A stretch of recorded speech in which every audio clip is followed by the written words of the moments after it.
का भौजी कैसे बैठी रही थी यहाँ? कुछ ना बच्ची एक्टिवन से अधो मिला है।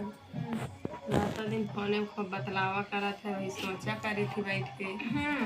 मामा तारी ब्याह कौन कर दी, माँ जिंदगी रे अगर दूठी बच्चा वहाँ कहाँ लेके ही जाए। क्यों लड़की चक्कर वक्कर चलता है क्या?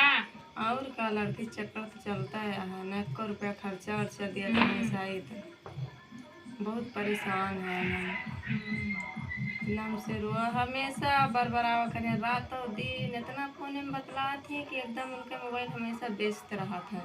देखो ना तुम फरार हो जा। हाँ देवर आ गई लेके जावे। अब जब कोनो खर्चा पानी देते ना तो काम करी वैसे बातें कर बेकार है नहीं जाई है अपने घरे दुआरे तू वहाँ रद्दी मनाई तू सब ही काहे के रहती है।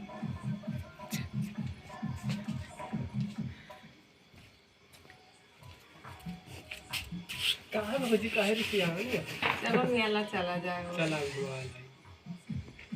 चला इसे घूमे चला जाए, इसे कहूँ चला जाता भैया मनते है ये नहीं कहूँ चला चला जाए बतावा न देने से पैसा वो नहीं ले लेकिन आज अरे पैसा मिल जाए खाने वाने कहा सब बेच देंगे कौन हो फिर बनवा लेंगे कमाई दोनों जने।